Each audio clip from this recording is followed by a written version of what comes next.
बिहार सरकार द्वारा जो इंटरमीडिएट यानी 12th पास करने पर जो 25,000 रुपया दिया जाता है फर्स्ट डिवीजन करने पर, वही सेकेंड डिवीजन करने पर जो 10,000 स्कॉलरशिप दिया जाता है बिहार सरकार की ओर से। जो स्टूडेंट 2023 में इंटरमीडिएट पास किए हैं उन सभी स्टूडेंटों के लिए ऑनलाइन आवेदन करने में 25,000 रुपया स्कॉलरशिप के लिए फर्स्ट डिवीजन करने पर, और वही सेकेंड डिवीजन करने पर जो 10,000 स्कॉलरशिप दिया जाता है उसके लिए अगर आप लोग ऑनलाइन आवेदन करते हैं तो आप लोगों से कौन कौन सा डॉक्यूमेंट मांगा जाएगा ऑनलाइन आवेदन करने में, आज की इस वीडियो के माध्यम से फुल इन्फॉर्मेशन के साथ step by step full detail के साथ बताने वाला हूँ।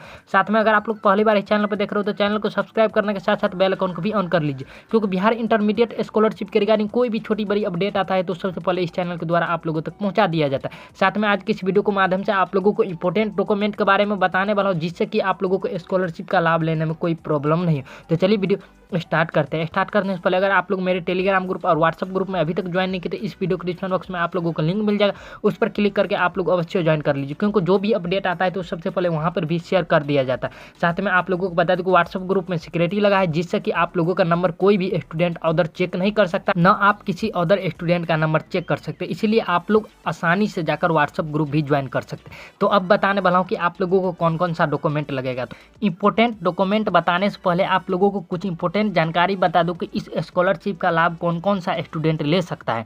तो यहाँ पर देख लीजिए, नंबर 1 में दो स्टूडेंट 2023 में इंटरमीडिएट यानी जो लड़की, सिर्फ यह स्कॉलरशिप लड़की को दिया जाता है। तो आप लोग अगर बॉयज हैं तो आप लोगों को यह स्कॉलरशिप नहीं दिया जाएगा। अगर आप लोग बॉयज हैं तो आप लोगों को पोस्ट मैट्रिक स्कॉलरशिप दिया जाएगा, और बॉयज और गर्ल दोनों को भी पोस्ट मैट्रिक स्कॉलरशिप दिया जाता है, यानी लड़की को आप लोगों को एक्स्ट्रा फायदा मिलता है, इसलिए आप लोगों को यह स्कॉलरशिप लड़की को दिया जाता है। तो सबसे पहले आप लोग दो स्टूडेंट 2023 में इंटरमीडिएट पास किए हैं तो आप लोगों को यह स्कॉलरशिप का आवेदन कर सकते हैं। उसके बाद यहाँ पर देख लीजिए, नंबर 2 में आप लोग यह पोर्टल वर्तमान में केवल बीएसबी यानी जो स्टूडेंट बिहार बोर्ड से इंटरमीडिएट पास किए सिर्फ उसी को मिलेगा। उसके बाद यहाँ पर देख लीजिए, नंबर 3 में बिहार शिक्षा सरकार इंटरमीडिएट 2023 छात्रवृत्ति के विज्ञापन के अनुसार छात्रा आप लोग स्कॉलरशिप का लाभ ले सकते हैं, यानी आप लोग विज्ञापन जारी किया गया था जो कि मैं आप लोगों को अपडेट बता दिया था। अगर आप लोगों को नहीं वो वीडियो देखे है तो आप लोगों को आगे जानकारी इसी वीडियो में आप लोगों को दे दूंगा, इसलिए आप इस वीडियो में बने रहिए। उसके बाद देख लीजिए, एक छात्रा को यह छात्रवृत्ति केवल एक ही बार दिया जाता है। अगर आप लोगों को स्कॉलरशिप का लाभ लेना है तो आप लोगों को केवल एक ही बार स्कॉलरशिप दिया जाएगा, इस स्कॉलरशिप का लाभ। अगर आप लोग दोबारा ऑनलाइन आवेदन करते हैं तो स्कॉलरशिप नहीं मिलेगा। उसके बाद यहाँ पर देख लीजिए, कुछ इंपॉर्टेंट जानकारी है जो कि आप लोगों को डॉक्यूमेंट के बारे में यहाँ पर बताया गया है। यहाँ पर देख लीजिए, नंबर 5 में आप लोगों को इंपॉर्टेंट डॉक्यूमेंट के बारे में बताया गया है जो कि आप लोगों को ध्यानपूर्वक देना है और ध्यान से आप लोगों को समझना है। नंबर 5 में यहाँ पर बताया जा रहा है कि आधार में नाम छात्रा के नाम, यानी आप लोगों को बता दूं कि जो स्टूडेंट का आधार कार्ड पर नाम है वही आप लोगों को इंटरमीडिएट के मार्कशीट पर आप लोगों को नाम होना चाहिए, साथ में एडमिट कार्ड पर आप लोगों को नाम होना चाहिए। साथ में आप लोगों को इंपॉर्टेंट जानकारी बता दूं कि यह स्कॉलरशिप का लाभ लेने के लिए आप लोगों को मार्कशीट की जरूरत नहीं पड़ेगा, तो आप लोगों को घबराना नहीं। अगर एडमिट कार्ड है आप लोगों को बीएसबी यानी बिहार बोर्ड का 12th का, तो आप लोग ऑनलाइन आवेदन कर सकते हैं। उसके बाद यहाँ पर देख लीजिए, वही यहाँ पर बताया जा रहा है कि जो कि आप लोगों के एडमिट कार्ड मार्कशीट पर नाम है वही आप लोगों को आधार कार्ड पर भी सेम आप लोगों को होना चाहिए। हिंदी और इंग्लिश दोनों में आप लोगों को एक भी स्पेलिंग का मिस्टेक नहीं होना चाहिए। आप लोगों को बता दूं कि स्टूडेंट का नाम, उसके फादर जी का नाम और उसके मदर जी का नाम, तो इतना चीज़ आप लोगों को आधार कार्ड और मार्कशीट और एडमिट कार्ड तीनों जगह आप लोगों को सेम होना चाहिए। साथ में आप लोगों को बता दूं, अगर आप लोगों को आधार कार्ड में थोड़ा भी मिस्टेक है तो आप लोग सबसे पहले आधार केंद्र जाकर आधार को सुधार करवा लेना है, मार्कशीट एडमिट कार्ड की रिकॉर्डिंग, उसके बाद ही आप लोगों को स्कॉलरशिप का लाभ लेने के लिए ऑनलाइन आवेदन करना है। साथ में आप लोगों को बता दूं को यह स्कॉलरशिप के लिए आप लोगों को डेट ऑफ बर्थ, आप लोगों को इंटरमीडिएट के एडमिट कार्ड, मार्कशीट और आप लोगों को आधार कार्ड पर भी आप लोगों को सेम डेट ऑफ बर्थ भी होना जरूरी है। तो यही यहाँ पर आप लोगों को बताया जा रहा है। नंबर 6 में यहाँ पर देख लीजिए, आप लोगों को एक मोबाइल नंबर आप लोगों को ज़रूरत पड़ेगा जो कि आप लोगों को चालू अवस्था में होना चाहिए, जिससे कि उस पर OTP जाएगा तो आप लोगों को वेरीफाई करना पड़ेगा। उसके बाद आप लोगों को स्टूडेंट का नाम से एक ईमेल ID भी होना जरूरी है, जो कि उस पर ईमेल ID पर OTP जाएगा तो OTP आप लोगों को वेरीफाई करना पड़ेगा। साथ में आप लोगों को मोबाइल नंबर और ईमेल ID वही देना है जब तक ना आप लोगों को बैंक अकाउंट में स्कॉलरशिप मिल जाएगा, इसलिए आप लोगों को सावधानी पूर्वक अपना ओरिजिनल नंबर दे देना है। अगर आप लोगों को ओरिजिनल नंबर नहीं है तो अपने पेरेंट का भी नंबर दे सकते हैं। उसके बाद यहाँ पर देख लीजिए पंजीयन के लिए छात्रा या परिवार के सदस्य के अद्वितीय ईमेल आईडी का उपयोग कर सकते हैं, तो वही यहाँ पर बताया गया है। उसके बाद देख लीजिए आप लोगों को बैंक पासबुक का जरूरत पड़ेगा, जो कि यहाँ पर आप लोगों के लिए बताया गया है। यहाँ पर ध्यानपूर्वक आप लोग देखिए, बैंक खाता विद्यार्थी के नाम से होना चाहिए, संयुक्त बैंक खाता या किसी अन्य व्यक्ति के नाम की अनुमति नहीं है। अगर आप लोगों को बता दूं, यह स्कॉलरशिप का लाभ लेना चाहते हैं तो स्टूडेंट के खुद के नाम से बैंक अकाउंट होना चाहिए। साथ में अगर आप लोगों को ज्वाइंट खाता है तो आप लोगों को नहीं चलेगा, साथ में कोई अदर का आप लोग नहीं दे सकते, न कि आप लोगों को अपने फादर जी और मदर जी का भी अकाउंट नंबर नहीं दे सकते। इसीलिए आप लोगों को स्टूडेंट के नाम से ही बैंक अकाउंट होना चाहिए। साथ में आप लोगों को कुछ बैंक अकाउंट का नाम आगे बताने वाला हूँ, उसी बैंक अकाउंट में आप लोगों को स्कॉलरशिप मिलेगा। अगर आप लोगों को वह बैंक अकाउंट में नहीं है तो आप लोगों को स्कॉलरशिप नहीं मिलेगा। इसीलिए इस वीडियो में बने रहिए, जो कि आप लोगों को बिहार बोर्ड के द्वारा वह जारी किया गया है कि आप लोगों को सिर्फ इस बैंक अकाउंट में रुपया मिलने वाला है, तो वो भी आप लोग ध्यानपूर्वक देखेंगे।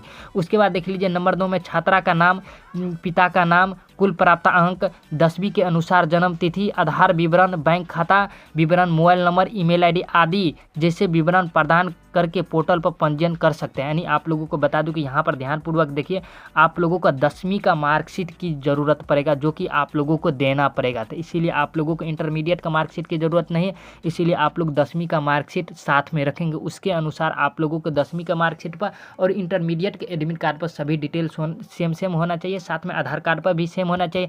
साथ में बैंक अकाउंट में भी आप लोगों को डिटेल्स सेम ही होना चाहिए। साथ में आप लोगों को सबसे इम्पोर्टेंट जानकारी बता दूं कि यह स्कॉलरशिप सिर्फ अविवाहित को ही दिया जाता है।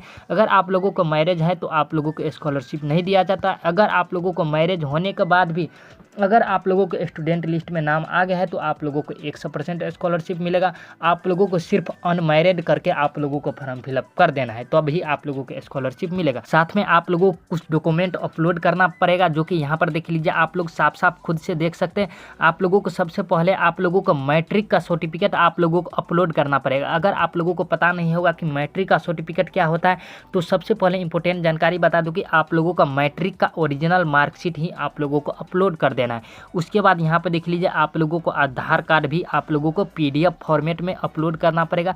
साथ में आप लोगों को बता दूं कि 400 KB के अंदर आप लोगों को अपलोड करना पड़ेगा। तो यह भी आप लोगों को ध्यानपूर्वक आप लोगों को साफ साफ जानकारी मैं बता दिया हूँ। अब बताने वाला हूँ कि आप लोगों को किस किस बैंक अकाउंट में रुपया आने वाला है, यह स्कॉलरशिप, और किस बैंक अकाउंट में नहीं आने वाला है। तो यहाँ पर आप लोगों को साफ साफ ध्यानपूर्वक देखिए, जो कि आप लोगों को ऑफिशियल वेबसाइट के द्वारा आप लोगों को बता दिया गया है। यहाँ पर देख लीजिए, सबसे पहले यहाँ पर देख लीजिए IFSC code of Allahabad bank, यानी आप लोगों को अगर बैंक अकाउंट इलाहाबाद में अकाउंट है तो आप लोगों को स्कॉलरशिप नहीं मिलेगा। उसके बाद आंध्रा बैंक, उसके बाद देख लीजिए कॉर्पोरेशन बैंक, उसके बाद देख लीजिए देना बैंक, उसके बाद देख लीजिए ओरिएंटल बैंक ऑफ कॉमर्स, उसके बाद देख लीजिए सिंडिकेट बैंक, उसके बाद देख लीजिए यूनाइटेड बैंक ऑफ इंडिया, उसके बाद देख लीजिए विजय बैंक आर नॉट अलाउ। यानी आप लोगों को बता दूं कि इतना बैंक में अगर आप लोगों को बैंक अकाउंट है तो आप लोगों को स्कॉलरशिप नहीं मिलेगा। इसीलिए आप लोगों को इस बैंक अकाउंट के अलावा दूसरा बैंक अकाउंट यूज करना है।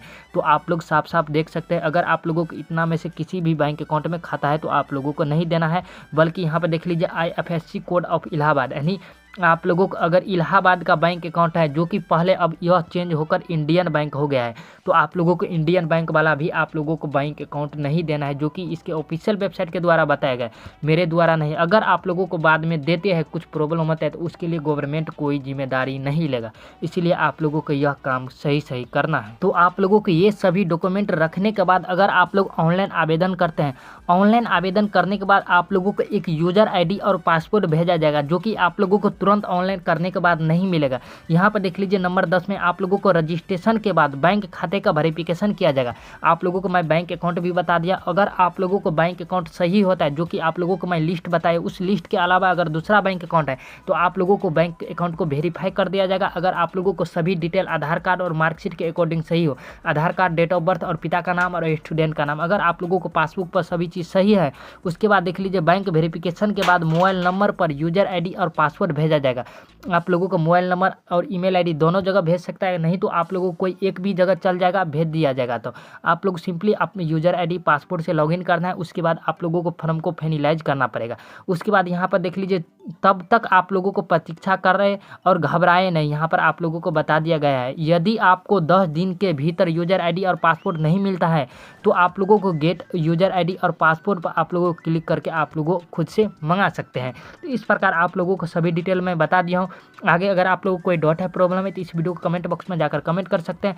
साथ में पहली बार चैनल पर देख रहे हो तो चैनल को सब्सक्राइब करने के साथ साथ बेल आइकन को भी ऑन कर लीजिए, क्योंकि बिहार इंटरमीडिएट स्कॉलरशिप के रिगार्डिंग कोई भी छोटी बड़ी अपडेट आता है तो सबसे पहले इस चैनल के द्वारा आप लोगों तक पहुंचा दिया जाता है। तो साथ में मेरे टेलीग्राम ग्रुप और व्हाट्सएप ग्रुप में अभी तक ज्वाइन नहीं किए तो इस वीडियो को डिस्क्रिप्शन बॉक्स में लिंक मिल जाएगा, उस पर क्लिक करके आप लोग अवश्य ज्वाइन कर लीजिए। तो चलिए मिलते हैं किसी नेक्स्ट वीडियो में न्यू अपडेट के साथ, तब तक के लिए धन्यवाद।